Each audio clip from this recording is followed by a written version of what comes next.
Hello and welcome to Level Up and Friends, where we're continuing our Free Comic Book Day 2023 preview extravaganza.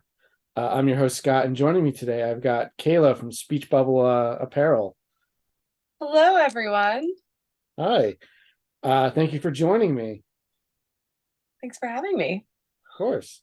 Now, people might know you from some of our past events where you and your husband, Kendall, have created the comic book Star Savior Bunny. Yep, that's our girl. She's on a Mhm. bit of a hiatus at the moment. Yeah, you guys have kind of shifted gears a little bit uh, with what you're putting out. Yeah, I don't know. We just kind of like hit a wall, I think, creatively on Star Savior Bunny. I'll say I hit a wall creatively on Star Savior Bunny. I think Kendall could keep writing forever, but I think I just needed like I always knew that illustrating comics was a difficult task, but I think you don't really know how much it is until you're actually doing it. And it then almost kind of became a chore. So I felt like I didn't want it to be like a bad relationship with like our creation. So I was like, maybe we should just take a break for a little bit No and come problem, guys. back to What was your pace like? A page a week? Yeah, we were trying to. So when we first started out, it was a solid page a week that we were actually like posting on oh, what was that app called? Tapas? Yes, Tapas.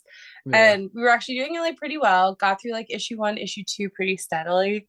And then issue three is where I started to fall behind and a page a week became a page a month.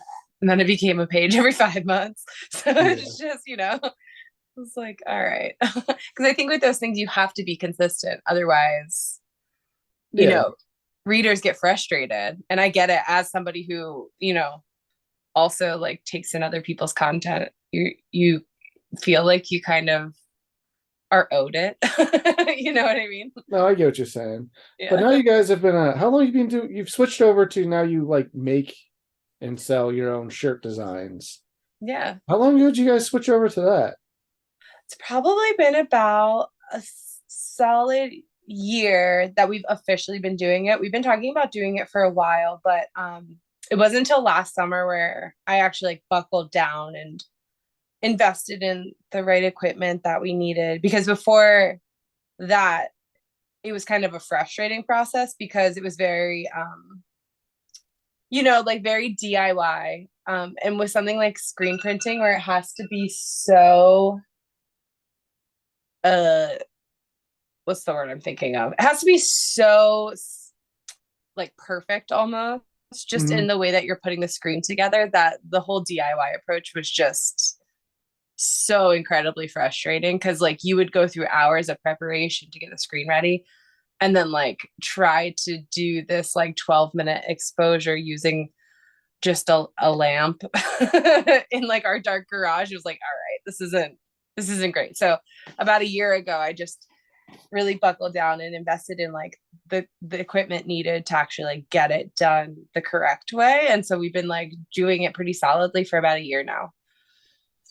So yeah, what made you decide that you wanted to start designing like apparel, I'll say, because I know you do things beyond just shirts. Yeah. So I actually um went to school for fabric design as my undergrad.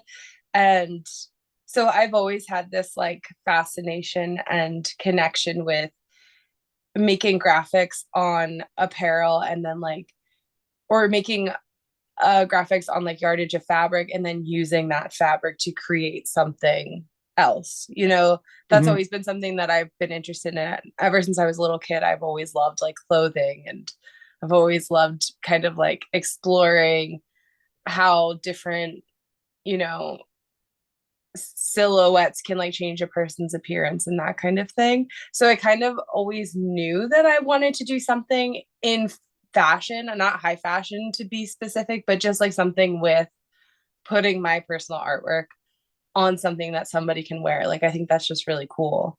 So I went to undergrad for that and tried to get into that industry a little bit, but then it kind of felt I don't know, like it didn't feel like the right fit when it came to that kind of like actual career path, it felt very limited in your creativity actually, which is kind of surprising because like your whole job is to create, but Mhm. you're not working for yourself, so you're just creating what other people want. Um, so I think now I have a job that kind of gives me more freedom to actually like work for myself and really think about like what I want to see on apparel and see if other people out there really like that too, you know? Yeah, my recommendation for like creative types is always like make what you would want to buy because odds are Mm-hmm. somebody else will want that too. And if it's not Right. something especially if it's not something you currently are seeing anywhere. Exactly. And I mean like that's part of it too, is just kind of finding like obviously like you can be an artist that wants to create for the sake of creating, which I certainly do. I enjoy just making things. I don't necessarily always come at it from an angle of trying to make money off of it. Hmm. But it's always this really delicate balance of then like, okay, well, now I do need to kind of fund this thing I'm doing so that I can keep doing it. So what can I make that other people want, but is still true to like what I am trying to put out there as an artist? That's Yeah. always a really difficult dance, I think. And I think anybody who sells their creative works would like agree with that, you know? So what do you have to do to change like how you approach designing a t-shirt versus like designing like a more traditional piece of art? Yeah. So I think um for our t-shirts, it's definitely a lot more casual, I would say, because of the fact that it's a t-shirt. You know what I mean? Nobody's Mhm. buying a graphic t-shirt. Well, I won't say that. There are graphic t-shirts out there that put out really strong, important messages, definitely. But I think a lot of times, like, at least for me, like, I like looking for kind of like unique t-shirts that you wouldn't see everywhere, which they're just kind of weird, you know? So Yeah. I feel like there's kind of this casual freedom and just put it where, an idea will pop in my head and I'll be like, oh, that's kind of funny. I wonder like if that would catch on as like a kind of like sassy slogan or like something that would make somebody chuckle if you saw it like walking down the street. As opposed to something where y- when you're making like quote unquote fine art per se, there's kind of more of this pressure to be like conceptual, and is it thought provoking, and is it Yeah. sending a message to people, and what materials are you using that also kind of feeds into that concept, and like what choices are you creatively making to really put together this like innovative thing, Mhm. that's high pressure. It's a lot to ask of somebody.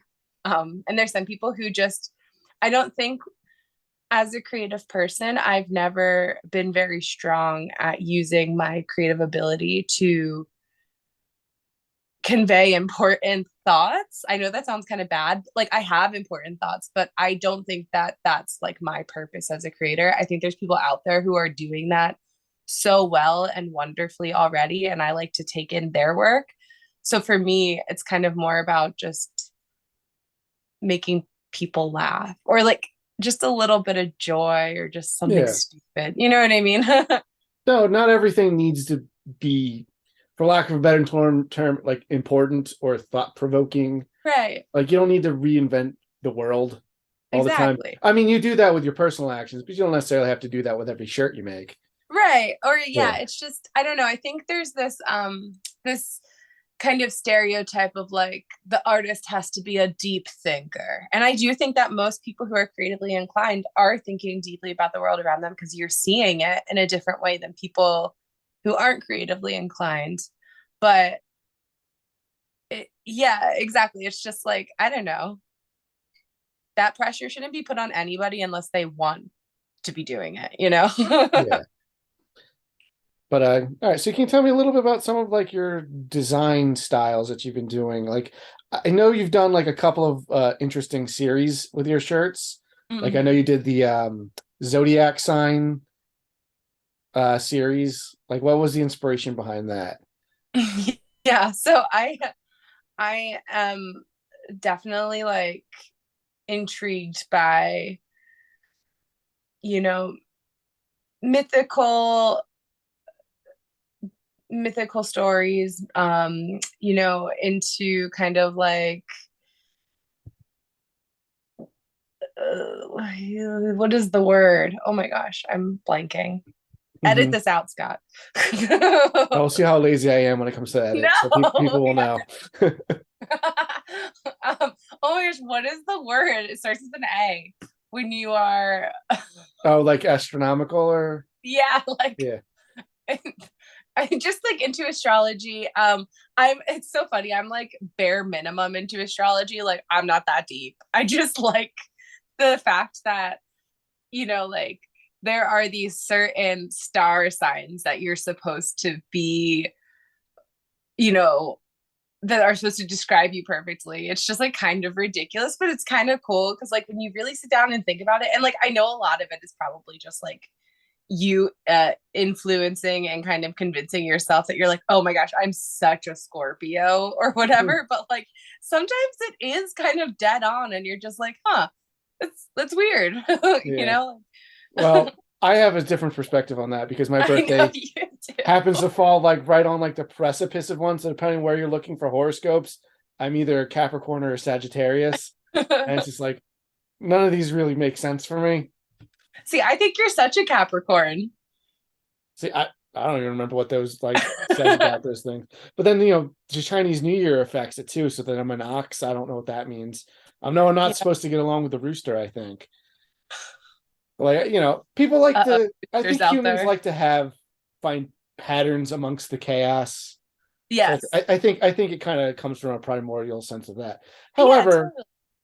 what's fun about doing that as a shirt design series is everybody's got a star sign. Exactly. So there's And one for anybody there. we tried to do it in a way where it's kind of silly, just like all of our other designs, where it's like I drew the traditional, um, kind of symbolic image for that sign. And then, but I did it in like my personal style and like kind of like made them a little like twisted and a little bit gross, Hmm. but they're still very cute. So when you first look at it, you're kind of like, oh, Yeah, creepy cute is a way I would describe it. yeah, creepy cute. And then, Yeah. but I think the part of it that people really seemed to like was that we picked out like the pros of that sign, like the pro personality points, or at least the things that I saw as like pros, and then like the cons. So, because like, everybody has flaws, whether they want to admit it or not, and like Yeah. I think some people embrace that and like self depreciated humor, like I do. So it's kind Yeah. of, I just felt like it was a funny way to explore that. So unless you're a Pisces, then you'll never Unless admit you're, to anything. I don't know if that's based on anything. I'm just pulling one out. you just picked a Uh, random one. yeah. But no, you do like All the Pisces you'll listeners do like stop. pop culture reference ones and stuff too. Like, Mm-hmm. everyone we have the Raven Bart Simpson one at our store for sale, Okay. which is one of my favorites because it's also The Simpsons, but where it says quote the Raven, eat my shorts, which is funny. It's, yeah, I mean, and it's like it's that's what I love. TV, I love movies, I'll pretty much watch anything. Hmm. um and I just, at first you're kind of like, oh well, like, are you really, like, is that really ethical, you know what I mean, because you're kind of taking some other creator's idea. But when I'm doing that, and I do agree, like there are certain rules around that, Hmm. um to like honor that person who originally made that content. But like I always do it as a way of showing just how much I love that thing. It's like I never try to take credit for it. I do try to like put a spin on it that makes it kind of unique to me, like, but it's more about like, what did I love about that thing? I'm going to pick out that aspect of that thing that I love, that I think would make a good graphic, that I wish was merchandise that I could buy. You know what Yeah. I mean? Like, Yeah. it's not something that you would just see in a Target. It's something that like is kind of like a deep cut. Not Yeah. essentially everything I do, but it's more like, wow, I just really love this thing and I appreciate like the detail and the humor that you put into that, and I want that to be something that I can represent. Yeah. And like at least with The Simpsons specifically, I do know there is like a bootleg collector's market for that. So Mhm. there's a weird subculture with that specifically. But like I said, not everything you guys do. And like I know you've done some stuff where you've taken old like Batman panels and kind of like cut them and rearrange them. It's like Yeah. it's kind of like sampling a song. Yeah, exactly. Like, yeah, like we were doing like a collage series for a little bit. We had a Spider-Man one too that we never actually made because I kind of wanted to rework it, but it was just like exactly, it's like you're looking through all of this beautiful line work from these old comics, and it's just like I think so many people look at them and don't actually take in like how beautiful that really is. Yeah, It's because it's such an iconic thing where you're like, oh, that's Spider-Man, but yeah. like the drawings are beautiful, and like it's just really fun to like flip through that thing and kind of cut out your favorite bits and pieces and like place them together like a quilt of like all of my favorite moments of like Mhm. this issue of Spider-Man. And to be clear, guys, I'm not actually ripping. I am ripping up old comics, but they're like old collections. They're not Yeah, actual. they're Like, they're trade paperbacks. Yeah, yeah, I just wanted to they're make reprints. Yeah. that. No, we would never advocate destroying actual. No, never. It's a piece of history. Unless you have to make wallets or something, but that's fine. Um, no, I think that's cool because it also changes like the context of how it's experienced.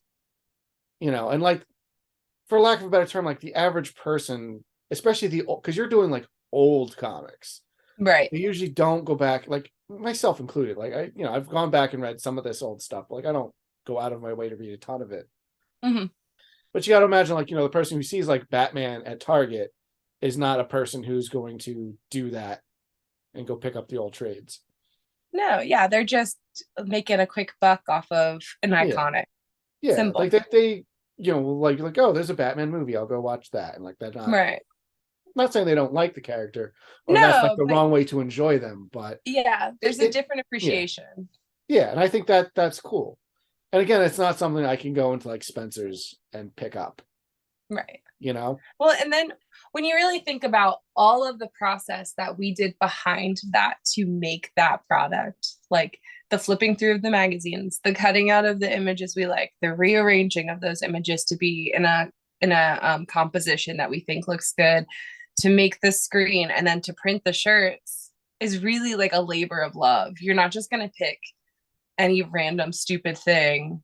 I mean, some people might think what we make is stupid, but like, Oh I'm yeah. not going to just pick any thing that doesn't mean something to me because I'm going to be spending a long time with it. Like, and especially that Batman one, like Yeah. that screen was such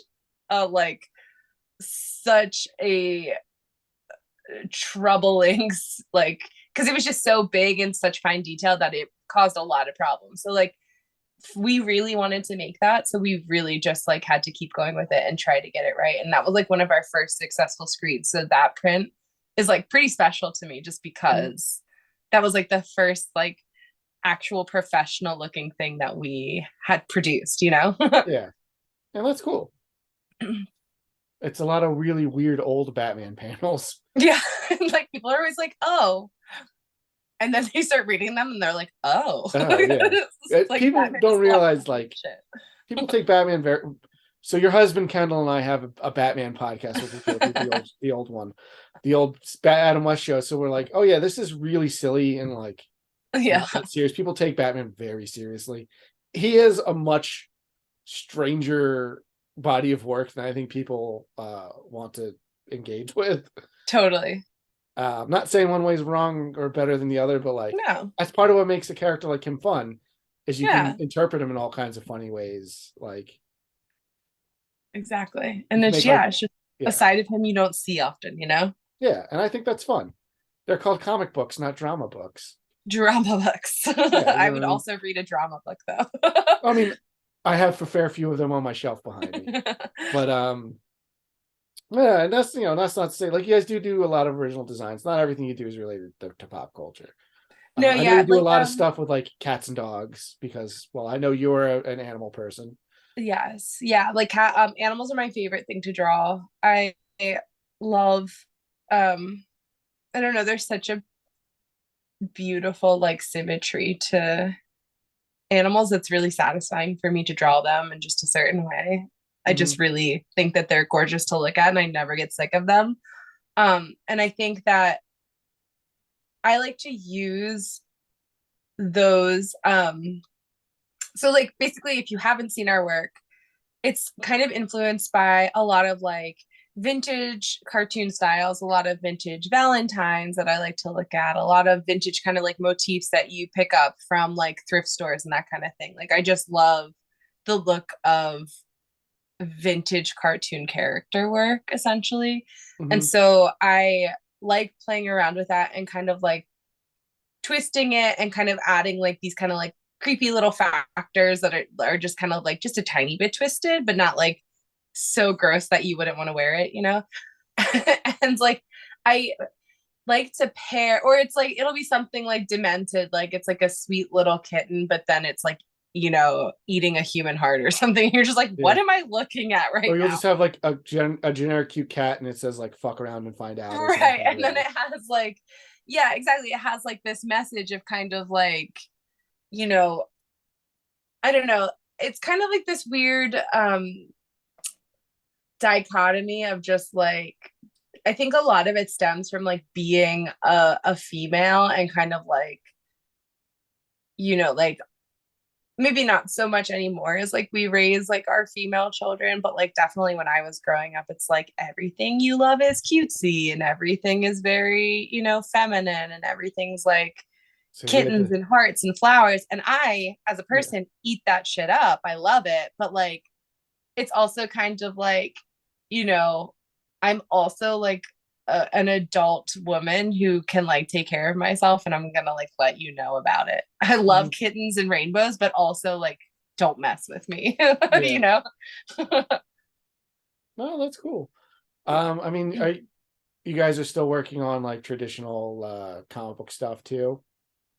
Yeah, so like So I know you did illustrations for a children's book, right? yeah, I did illustrations. I was working a little bit as like a children's book illustrator for like a freelancing company and that was cool. I did a book myself that I kind of I had like during COVID, that's what I started doing was I had this idea for a little children's book and kind of like spent the time writing it and drawing it out and I really enjoyed that process, but like after sitting with that book for a while, I was kind of like it was like a good go at it, but Hmm. I don't necessarily think this book is gonna go anywhere. But like it opens up kind of like all these other ideas that I would like to try to make into stories.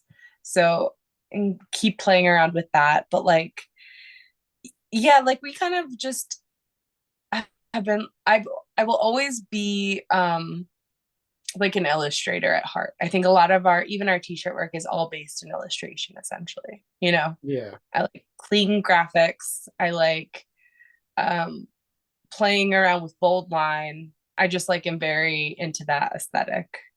So illustration is like very satisfying for me. Not that that's always what illustration looks like, but traditionally speaking, you know. Yeah. Um, but yeah, like our new line is we've been playing around with bit mapping and um like halftone printing. So essentially like we'll take an image and break it down into all of its tiny little like pixelated circles like you know how they used to color the comic books, right? Yeah, where it's like And yeah, where it's like dotted like pointillism or something. Is that yeah, what it yeah, is? yeah. Yeah. So we can break the image down into that and burn that onto the screen. And so you get these really, it's like this really cool effect where up close, it looks like just a bunch of tiny dots, but the further away you get from it, you see the picture kind of play out. That's cool. Um, it is really cool. And like, so the idea all started because we were watching the Santa Claus. Can I say that? Am I allowed to say the title of something? It's fine. Yeah. Okay, we were watching the Santa Claus The with Tim Tim Allen one, Allen, right? Yeah. and we were talking about Tim Allen, and um, found that he had before he was an actor, he had been arrested for like smuggling cocaine or something. So I think he's got a couple of drug busts on his Yeah. record. Yeah. And it was just like, I don't know why I'm not laughing at his misfortune. I guess it just is funny because for a while on TV, he's like supposed to be like this wholesome, like I'm the family guy, you know? Yeah, you think of Tool Time and you think of Right. Buzz Lightyear, you know. Right. It's like, oh man. So he has this mugshot and he's actually like quite handsome in it. And he has like this little handlebar mustache. He looks like very 70s. It's a great mugshot. And we were like, this should be on a t-shirt. Something about it. We were like, this needs to be on a t-shirt. But like, I don't want to draw it because I want it to look just like him. So how do we get this image the way it is on a t-shirt? And like through a little bit of research, discovered like the halftone printing. And now we have like a whole series of like celebrity mugshots that we're gonna do, That's pretty cool, actually. which I'm I was really gonna ask if you excited. guys got anything cool coming up. Yeah. Like we had yeah. Well, I won't give them all away. You'll just have to find out at Free Comic Book Day. But that I'm Yeah. like really excited about that series because it's just like I don't know. I'm along with being really into TV and movies, I think comes along with this fascination of like celebrities and stuff. So I think that kind of like plays into us pulling things from pop culture, you know? Hmm. I mean, it's a thing we all share, so Right, it exactly. makes sense, you know. Wow, Scott, thank you for summing that up. Duh. Of course, Yeah. that makes sense. Why have I never thought of that before? That's the secret to our business. No, That's it's the fine. secret to our business. Um, but yeah, no, I looking forward to seeing some new designs from you for Comic Book Day. Uh, looking forward to having y'all as always.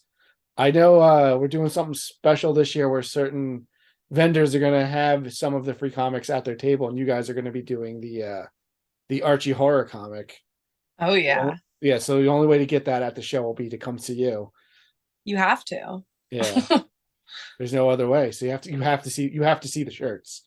How else will you know if Jughead ever slays those vampires or not? Yeah, I know he was a werewolf once. He was. I think That one was pretty good, actually. I like that one. I think the Free Comic Book Day one is original story, and I think it's Sabrina. Nice. But I'd Girl. have to pull up the description in front of me. I think that's what I remember it being. But I deal with like 500,000 comics every week, so I don't. They all start to leave my brain almost That's immediately. weird since you work in a doctor's office. Yeah, exactly.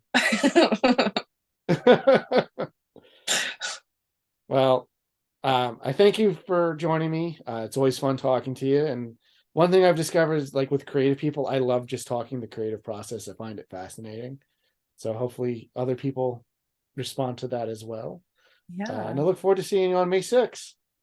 Me too. Thank you so much for having us. And I'm excited to meet all the people and hear what other creators are doing and listening to their process as well. Because I know sometimes when you go to events like this, you want to talk to like other people who are making stuff, but it can be a little intimidating. So I think what you're doing here is a really great way to like spotlight what people are doing Yeah. without kind of putting that pressure on, you know? And well, one of the things that's kind of fun about this, now you're the exception to this rule, is the day's so busy I don't get to talk to anybody ever. Right. So it's the first time I get to know some of our guests. Now, I've been involved with you and your husband's life for a few years now, so Yeah.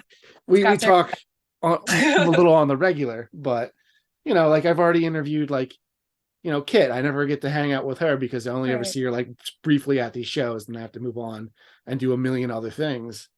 I've got Natasha Allegri's coming up on the show. So excited.